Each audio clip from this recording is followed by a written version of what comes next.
갈라디아서 5장 19절로 26절까지 말씀 보겠습니다. 갈라디아서 5장 19절부터 26절까지 말씀이에요. 19절부터 26절까지 말씀을 우리가 합독하겠습니다. 육체의 이름이 문명하니 곧 음행과 더러운 것과 호색과 우상 숭배와 주술과 원수 맺는 것과 분쟁과 시기와 분냄과 당 짓는 것과 분열함과 이단과 투기와 술 취함과 방탕함과 또 그와 같은 것들이라. 전에 너희에게 경계한 것 같이 경계하노니 이런 일을 하는 자들은 하나님의 나라를 유업으로 받지 못할 것이요 오직 성령의 열매는 사랑과 희락과 화평과 오래 참음과 자비와 양성과 충성과 온유와 절제니 이 같은 것을 금지할 법이 없느니라. 그리스도 예수의 사람들은 육체와 함께 그 정욕과 탐심을 십자가에 못 박았느니라. 만일 우리가 성령으로 살면 또한 성령으로 행할지니 헛된 영광을 구하여 서로 노엽게 하거나 서로 투기하지 말지니라. 서구 사회에서는 그 감정을 색깔로 많이 표현을 합니다. 빨간색은 분노, 기분이 푹 가라앉을 새에는 feeling blue, 푸른색으로 표현을 하고요. 좀 푸르칙칙한 색깔이겠죠. 그리고 시기와 질투는 green eyes, 그래서 이 녹색으로 표현을 합니다. 셰익스피어의 4대 비극 중에 오텔로라고 하는 것이 있어요. 오텔로는 이탈리아 베네치아의 무어인으로서 흑인 장군입니다. 이 사람은 흑인이었지만 열심히 노력해서 부와 명예를 거머쥐었고 더 나아가서 아름답고 정숙한 아내인 데스데모나와 결혼한 정말 인생의 성공자가 됩니다. 그렇지만 흑인으로서 인종차별을 받고 있었고 그 때문에 개인적으로는 상당한 열등감에 시달리고 있었습니다. 그런데 이 장군 오텔로가 부하가 있었는데 부하 이아고 대신에 카시오를 승진시켜주면서 문제가 생겼어요. 이아고는 카시오에게 자리를 뺏겼다고 생각하고 도저히 질투감으로 참을 수가 없었습니다.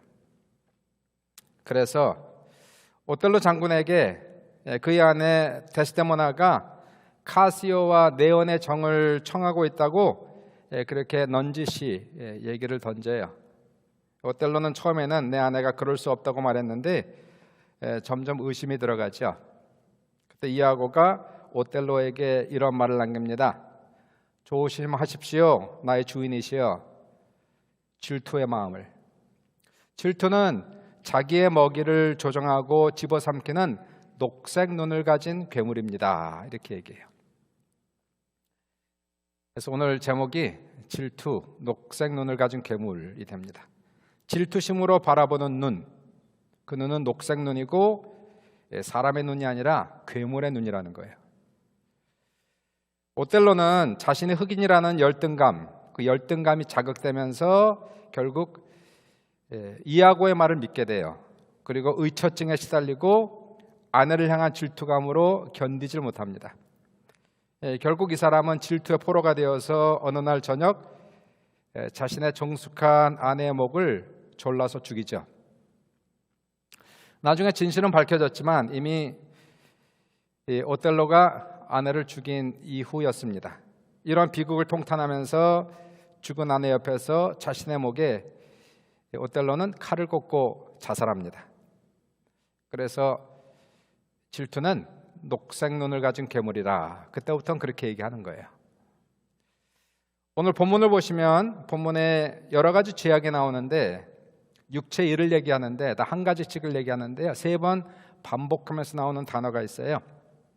그것이 시기 또는 질투라는 단어가 육체의 열매 중에서 3번이나 반복하고 나오고 있습니다. 19절 보시니까 육체의 일은 분명하니 음행과 더러운 것과 호색과 20절에 우상 숭배와 주술과 원수 맺는 것과 분쟁과 시기와 영어에서는 jealousy, 시기와 분냄과 당 짓는 것과 분열함과 이단과 21절 보시니까 투기와 투기가 envy라는 단어를 쓰고 있어요. 시기, 질투, envy. 투기와 술 취함과 방탕함과 또 그와 같은 것들이라.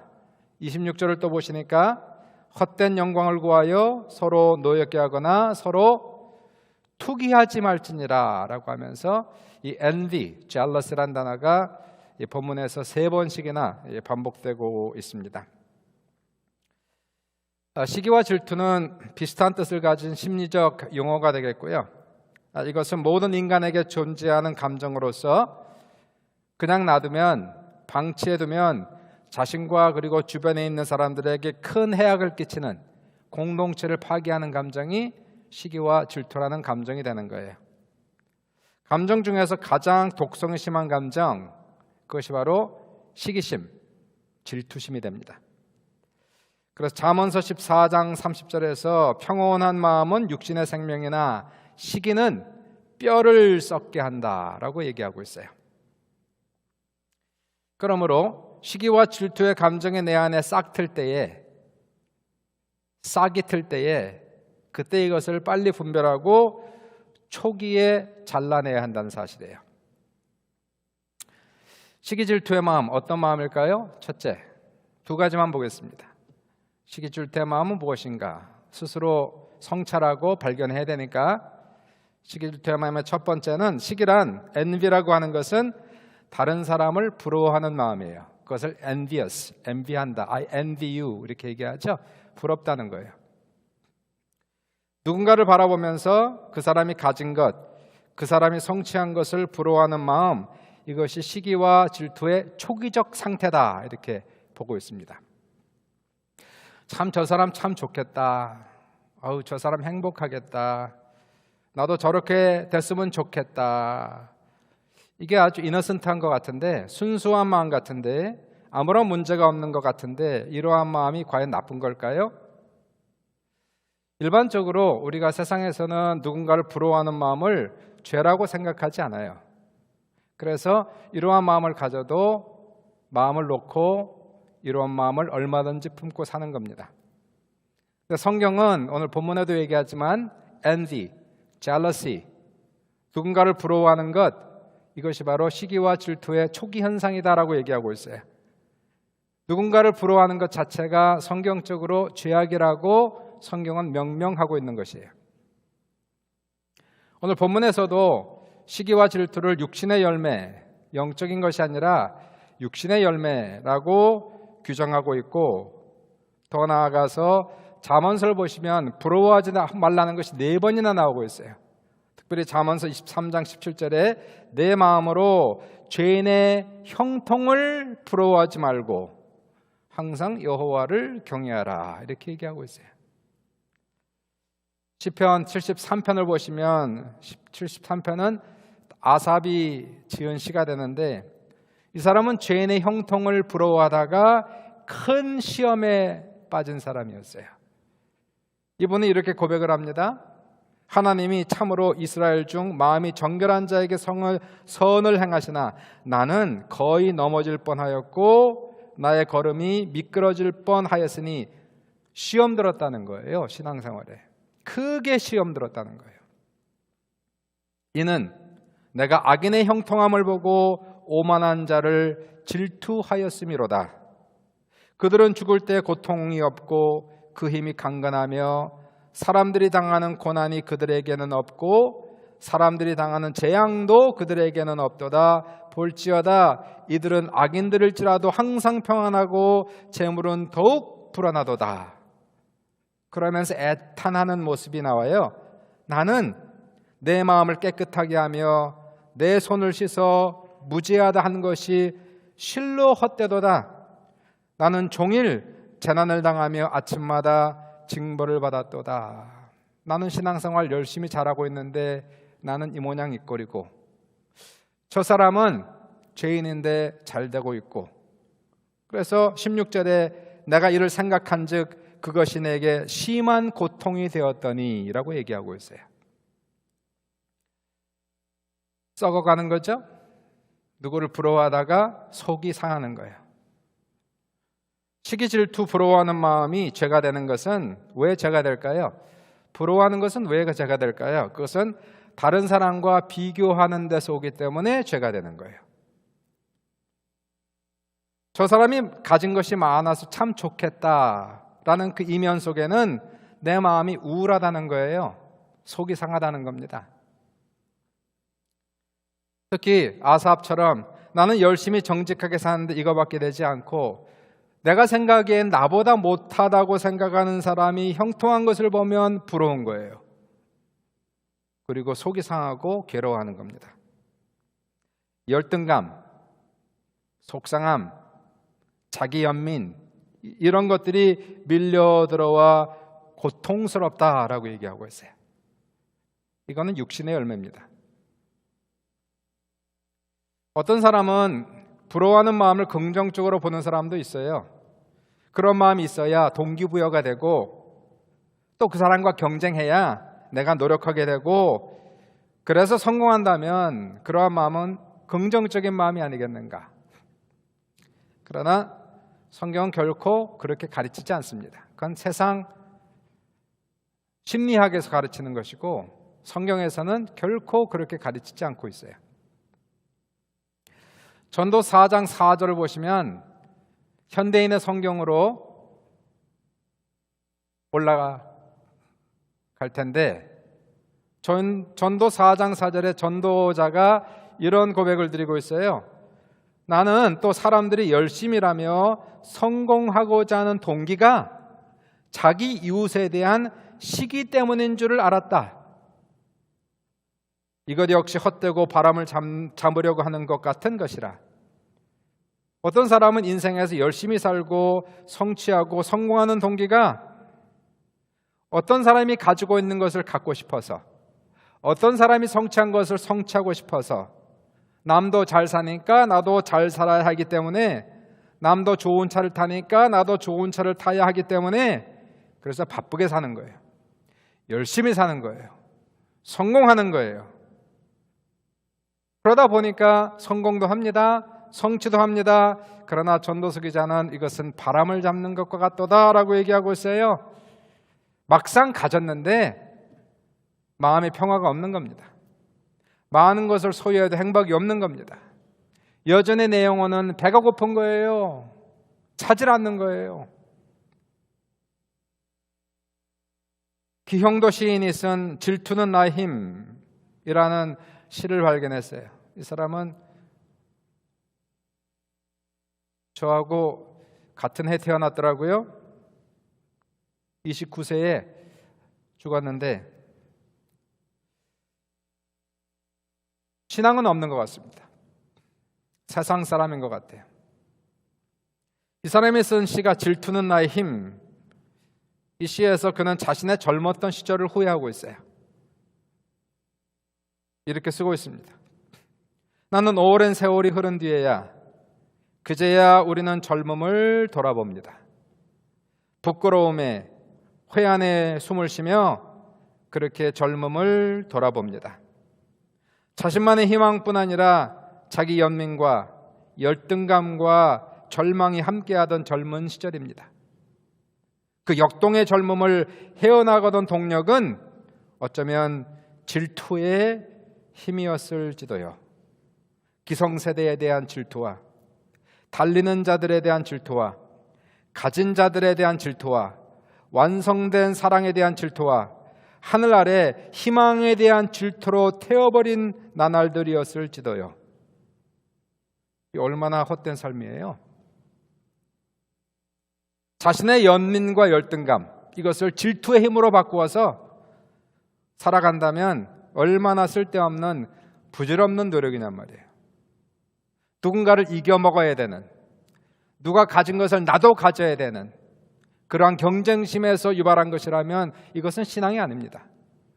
이것은 세상이지, 육신의 열매이지. 그러한 것을 부러워하고 그러한 사람 때문에 열등감을 느끼고 질투의 마음으로 가득하다면 이것은 실패한 인생이에요. 시간을 낭비하고 있는 거예요. 우리는 알지만 비교당하는 마음은 아주 싫은 겁니다. 누군가에게 비교당하고 있다. 누군가가 나를 어떤 사람에게 비교하고 있다는 마음은 대단히 기분이 좋지 않은 거예요.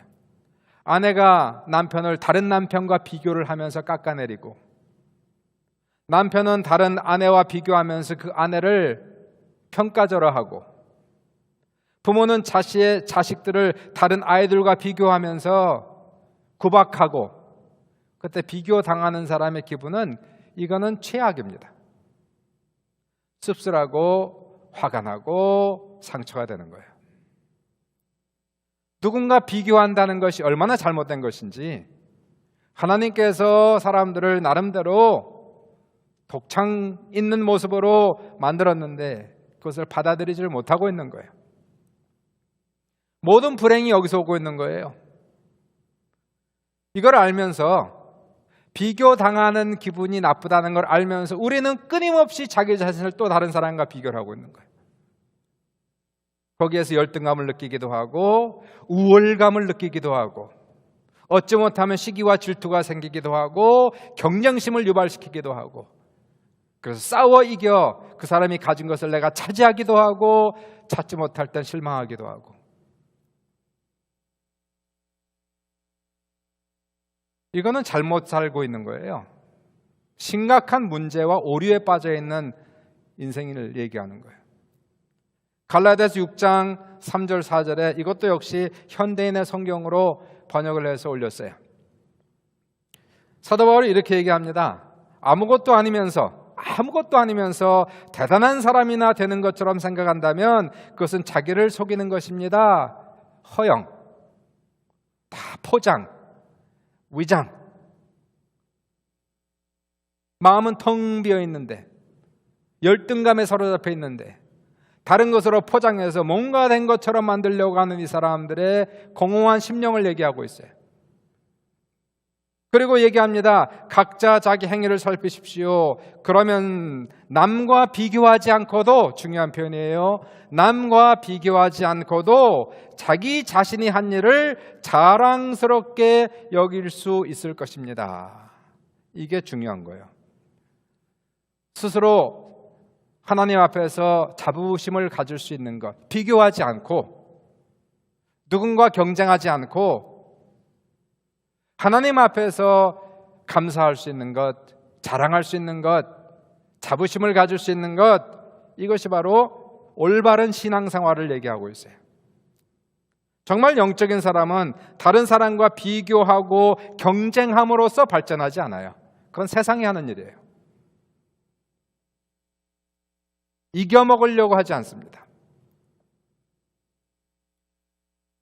영적인 사람은, 성령 충만한 사람은 하나님께서 나에게 해주신 것을 감사하고, 하나님이 내 모습 그대로 만드신 것을 인정하고 용납하고 감사하고, 하나님이 나에게 맡기신 일들을 충성스럽게 감당함으로 그 자체 속에서 우리는 자부심을 가지고 살아가는 것이 올바른 자세이며 인생의 성공이며 그것이 행복한 사람이다라고 얘기하는 거예요. 시기와 질투의 초기 상태는 뭘까요? 그래서 부러워하는 거예요. 그것을 지적해야 됩니다. 두 번째로, 시기와 질투는 시샘하고 심술내는 거예요. 부러워하는 마음이 들어올 때에 이것은 육신적인 생각이라는 것을 빨리 지적해야 이거 지워버려야 되는 거예요. 애초부터 잘라내야 되는 거예요. 근데 세상은 괜찮다고 얘기하니까, 오히려 긍정적이라고 얘기하니까 허락하고 쓰다듬어 주는 겁니다. 이러면 이 마음은 반드시 자라가게 돼 있어요. 더 큰 죄악을 낳게 돼 있는 거예요. 부러워하는 마음에서 시샘하는 겁니다. 그리고 심술을 내는 거예요. 우리 속담에 사촌이 땅을 사면 배가 아프다는 말이 있어요. 남이 잘 되는 것을 시기하거나 질투하는 습성, 감정, 이것을 비유적으로 속담으로 얘기하는 거예요. 남이 잘 되는 꼴을 못 봐주는 겁니다. 그런 마음이 지적이 되고 있나요? 남이 잘 되는 것을 꼴을 못 봐주는 것, 박수를 못 쳐주는 것, 인상이 이그러지는 것. 특히 나와 비슷한 사람, 나보다 못하다고 생각했던 사람이 그 사람이 나보다 더 잘 나가면 그때 우리는 녹색 눈을 가진 괴물로 바뀌는 거예요. 그 사람을 바라볼 때에 칭찬하지 않아요. 그러한 시기와 질투와 시샘의 눈은 경멸의 눈으로 바뀝니다. 심술의 눈으로 바뀝니다. 만약에 그러한 모습을 여러분이 직접 거울로 보았다면 그 모습은 사람의 모습이 아니라 괴물의 모습이었다는 거예요. 그 눈은 사람의 눈이 아니라 괴물의 눈이었다는 거예요. 단테는 이렇게 얘기합니다. 남의 화를 기뻐하는 것이 자기의 복보다도 훨씬 기쁘다. 이런 못된 마음이 어디 있어요? W. 월치는 얘기하기를 나는 내 실망은 견딜 수 있어도 남의 희망은 참을 수 없다. 나의 실패는 견딜 수 있어도 남의 성공은 참을 수 없다. 이러한 못된 질투의 감정을 아십니까? 아이처치 시대의 7가지 치명적 죄악이라는 책을 쓴 저자 조의환 씨는 시기는 단순히 물질적인 질투가 아니라 그 사람의 인격됨을 시기하는 것이다. 그러므로 시기는 내가 시기하는 그 사람이 되든지 아니면 그 사람이 파멸되어 사라지기 전까지는 절대로 사라지지 않는다라고 얘기했어요. 얼마나 무서워요? 내가 저 사람보다 잘 나가든지 아니면 저 사람이 죽든지 하기 전에는 시기의 마음이 사라지지 않는단 말이에요. 이 마음이 얼마나 육신적입니까? 얼마나 마귀적이며 얼마나 지옥에서 올라온 마음입니까? 이것이. 신앙인의 눈은 녹색 눈을 가진 괴물의 눈이 아니죠.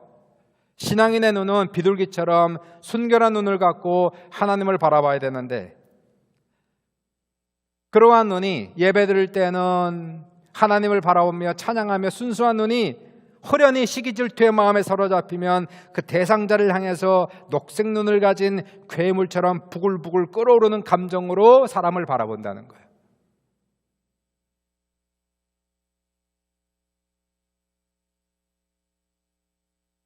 하나님의 축복을 받고 있는 그 사람을 시기질투하고 하나님을 원망하고 그 사람에 대한 ill feeling, 악한 감정을 품어요. 심술이 나는 겁니다.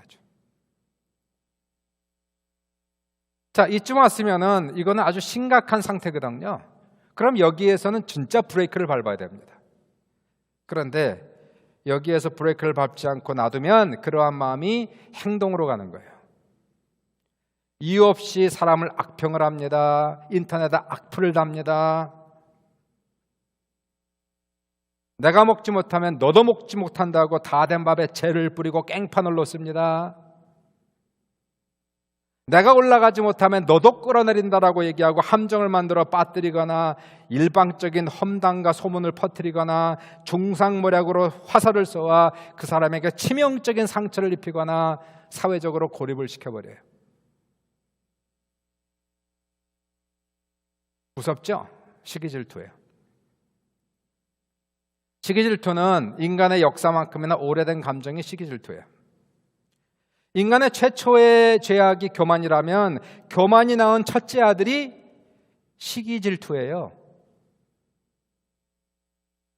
창세기 4장에서 첫째 아들은 가인이죠. 첫째 아들 가인이 자신의 동생 아벨을 시기질투하여 그를 돌로 쳐서 죽였습니다. 교만에 낳은 첫째 아들이 시기질투란 말이에요.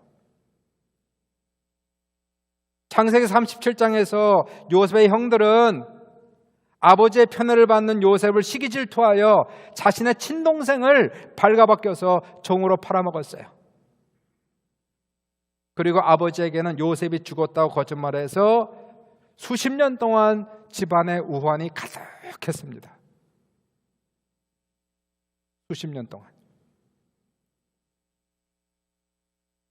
사무엘상 1장에서 브닛나는 남편의 사랑을 받는 한나를 시기 질투하여 미워하고, 성경을 보시니까 브닛나는 한나의 약점을 이용하여 비웃고 조롱하고 학대하여 한나의 마음을 격분시켰더라, 이렇게 나와 있어요. 시기와 질투의 피해자가 되었어요. 한나는 죽을 지경이 되어서 날마다 울고 밥도 먹지 못해요. 사울 보세요. 처음에 잘 나갔는데 다윗에 대한 시기 질투로 이 사람은 미쳐갔어요. 다윗을 바라보는 사울의 눈은 녹색 눈이었어요. 두 번이나 그를 바라보다 창을 던져서 죽이려고 하고, 그 한 사람을 잡기 위해서 이스라엘 전체 온 군대를 동원하는 비정상적인 일들을 감행합니다. 가인, 요셉의 형들, 브닛나, 사울의 공통점은 뭘까요? 마음의 질투가 들어와 정복당하자 그들은 바로 녹색 눈을 가진 괴물로 변했다 하는 거예요. 시기와 질투는 반드시 퇴치시켜야 됩니다. 시기와 질투는 교회에서 수천 년 동안 가르쳐왔던 7가지 대죄악, 7가지 치명적 죄악 중에 하나예요. 지난주에 교만을 보았고 오늘 시기와 질투를 보았어요. 왜 이것이 대죄악에 들어갈까요? 그래서 시기 질투는 결코 혼자 다니지 아니하고 다른 죄악을 몰고 다닌다는 거예요. 야고보서 3장 16절에 시기와 다툼이 있는 곳에는 혼란과 모든 악한 일이 있음이라 라고 얘기하고 있어요. 오늘 본문에 보시면 육체의 열매가 나오지 않습니까? 분쟁과 시기와 분냉과 당짓는 것과 분열함과 이단과 투기와 술취함과 방탕함과 같은 것들이라 다 같이 다니는 죄악들이에요. 다 같이 다니는 거예요. 따로따로 다니지 않습니다. 죄는. 그러한 이유 때문에 시기와 질투는 한번 한 사람이 시기와 질투의 마귀에 잡히면 이 사람 때문에 공동체에 엄청난 해악을 끼치는 대죄에 들어간단 말이에요.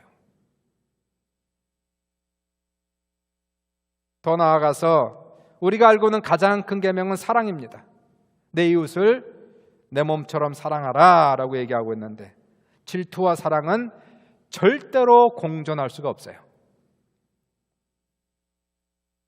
사랑이라는 것은 뭘까요? 다른 사람에 대해서 최선의 마음을 품는 거예요. 저 사람 잘 됐으면 좋겠다. 저 사람 행복해졌으면 좋겠다. 그 사람을 블레싱 해주는 것을 사랑이다 얘기한다면, 시기 질투의 마음은, 이 마음은 상대방이 안 되기를 바라는 마음이거든. 다른 사람의 실패를 기쁨으로 삼는 마음이기 때문에 상대방의 성공에, 상대방의 기쁨에 결코 동참할 수 없는 마음, 이것이 질투와 시기가 돼요. 오히려 상대방의 실패, 실족을 통하여 은혜를 받습니다. 위로를 받습니다. 감사가 넘칩니다. 그리고 시기 질투는 왜 대죄악에 들어가냐면 독성이 최악이에요. 감정 중에 가장 독성이 강한 감정이 첫 번째가 미움, 두 번째가 시기와 질투, 세 번째가 분노예요. 그런데 시기와 질투가 생기면 마음속에 화가 치밀고 미움이 넘실거려요. 시기 질투는 반드시 분노를 가져오고 미움을 가져오게 돼 있어요. 그래서 질투란 내가 독을 마시면서 다른 사람이 죽기를 바라는 것이다 라고 얘기하고 있어요. 그러한 이유 때문에 시기와 질투의 감정은 반드시 지적해내고 반드시 제거해야 되는 거예요. 어떻게 예방할까요? 어떻게 제거할까요? 첫 번째, 두 가지만 봅니다. 첫 번째, 육을 십자가에 못 박아야 되는 거예요. 오늘 본문을 보시면 나오고 있어요. 24절 보시니까 사도 바울이 24절에 육신의 열매를 쭉 적으면서 이렇게 적고 있죠. 24절, 그리스도 예수의 사람들은 육체와 함께 정욕과 탐심을 십자가에 못 박았느니라. 이게 첫 번째입니다. 육이라고 하는 게 뭘까요? 육이라고 하는 것은 우리 안에 내재하는 죄의 뿌리, 죄의 속성을 육이라고 얘기하는 거예요. 모든 사람 속에 들어있는 교만한 마음, 시기와 질투의 마음, 이건 내재적으로 자연적으로 있다는 거예요. 이러한 마음들을 우리가 성찰해야 됩니다. 사순절 기간 동안 말씀으로 자신의 내면을 잘 들여다봐야 된다는 사실이에요. 성령의 엑스레이를 찍어서, 캣 스캔을 찍어서 내 안에 역사하는 육신적 죄악된 감정들을 직시하고 지적하고 명명해야 됩니다. 내 안에 남을 부러워하는 마음, 그것을 빨리 지적해야 돼요. 그리고 너는 죄악이다 라고 명명해 줘야 되는 거예요. 괜찮다라고 얘기하는 것이 아니고 세상의 관점과 철학과 가치관을 통해서 그런 마음은 괜찮은 거다라고 얘기할 것이 아니라 그런 마음조차도 결코 수용하면 안 된다는 거예요.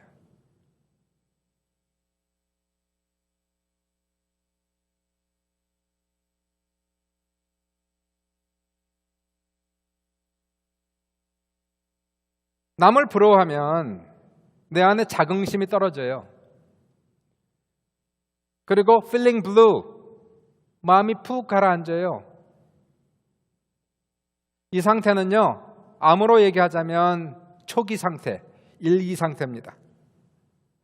암도 빨리 발견하고 빨리 제거하면 쉽게 회복이 되는데 그냥 놔두면 나중엔 힘들어지는 거예요. 바로 이러한 것을 발견했을 때에 내 마음속에 자꾸 누구를 부러워하는 마음이 생기면 이거는 암 초기다 생각하세요. 이것을 빨리 발견하고 지적하고 명명하고 회개하고 십자가에 못 박아 이러한 암덩어리를 제거시켜야 됩니다. 이 상태를 방치하면 그냥 쓰다듬어주면 괜찮다라고 얘기하면 이 시기질투가 자라서 3기, 4기가 돼요.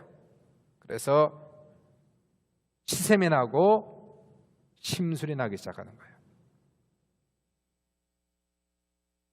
시기와 질투는 워낙 뿌리가 깊어서 쉽게 해결되지 않을 수도 있지만 내 영혼이 살기 위해서는 반드시 발견해내고 반드시 뿌리를 뽑아야 영혼이 살 수 있고 신앙이 자라갈 수 있어요.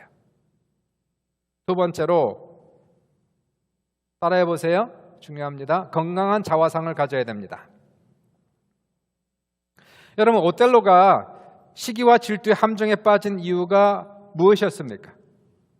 왜 시기와 질투의 함정에 빠졌을까요? 이아고의 그 농락에 왜 넘어갔을까요? 그분의 약점은 열등감이었어요. 흑인으로 이 사람은 열등감을 이기기 위해서 노력했어요. 최선을 다했어요. 명예와 부귀를 얻었어요. 좋은 아내를 얻었어요. 외향적인 것을 전부 다 얻었는데 여전히 열등감에 시달리고 있었단 말이에요. 결국 자신의 부하 카시오가 자신보다 젊은 사람이었고 백인이었다는 이유로 오텔로는 두 사람을 의심하고 질투하고 살인까지 가는 거예요. 열등감이라는 게 무섭습니다. 낮은 자존감, 열등감에 시달리는 사람은 어떤 문제가 있느냐 하면 세상 것으로 자신의 빈 영혼을 채우고 치장합니다. 이것이 이루어지지 않으면 더 깊은 열등감으로 빠지고 이것이 채워져도 외향적인 것은 얻어도 열등감은 사라지지 않아요. 왜냐하면 열등감은 외향적인 문제가 아니라 내적인 문제이며 존재의 문제이기 때문에 그런 거예요. 세상에 성공하고 가진 사람들이 더 열등감에 시달리는 경우가 많습니다.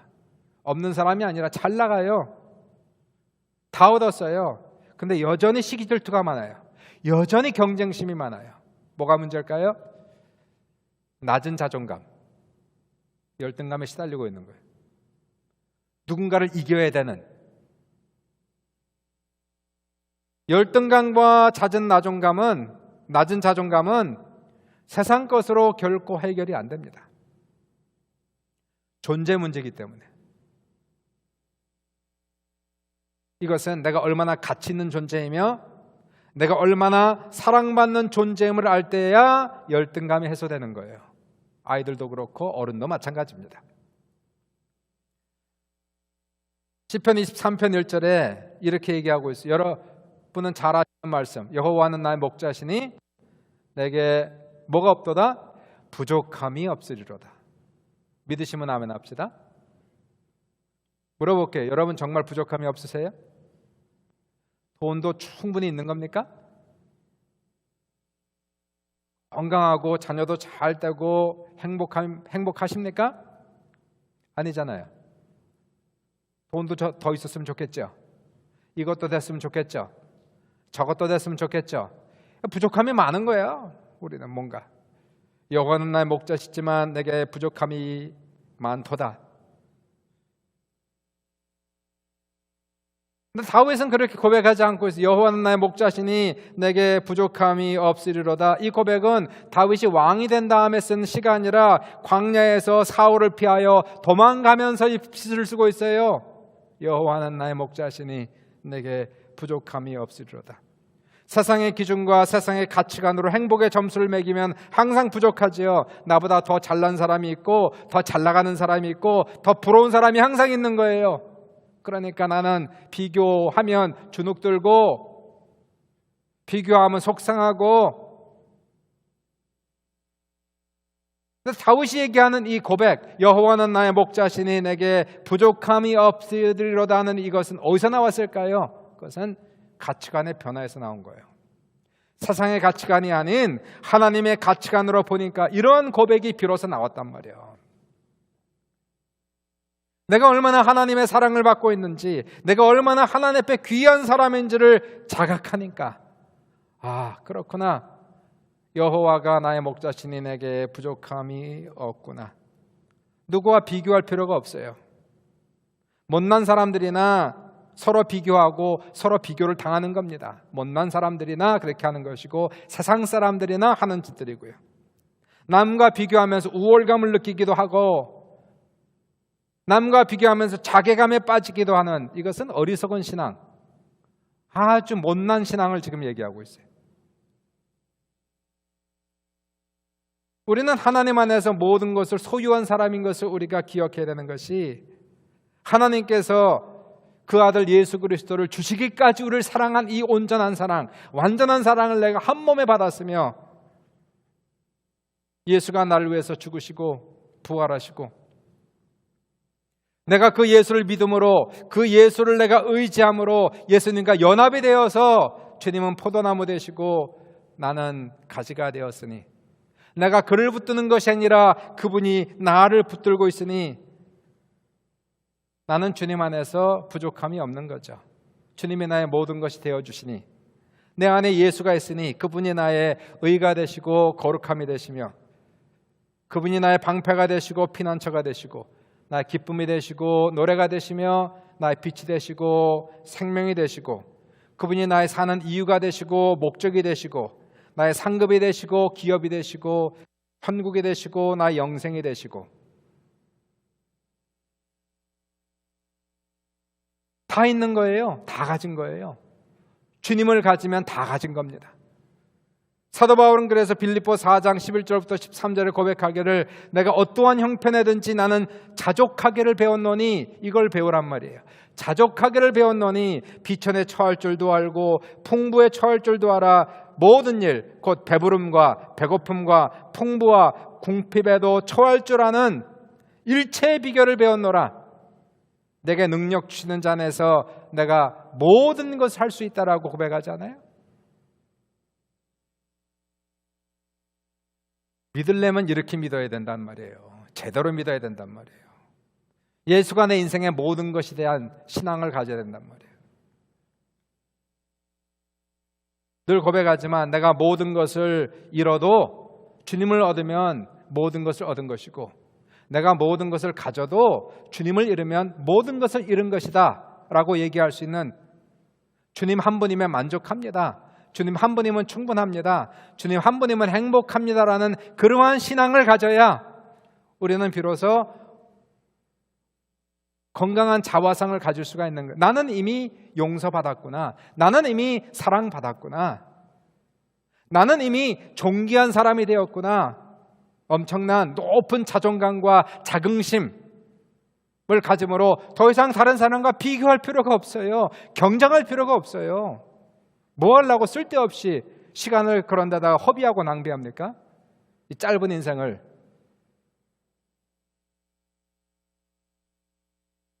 이러한 고백 있지 않습니까? 다 잃어도 주님 얻으면 다 얻은 것입니다. 다 가져도 주님 믿으면 다 잃은 것입니다. 이 고백이 정말 나의 고백이 되면, 정말 나의 믿음이 되면, 시기와 질투는 결코 여러분의 마음속에 발을 붙일 자리가 없어요.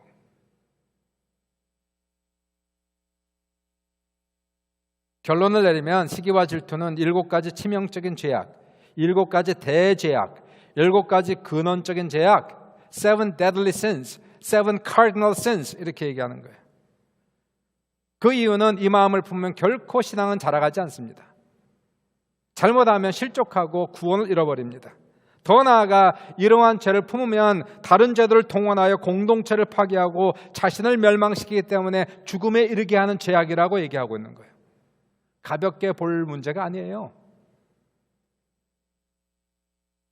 시기와 질투가 있으면 마음에 평안이 없어요. 주눅 들어요. 또는 우월감에 가득하고 교만에 가득합니다.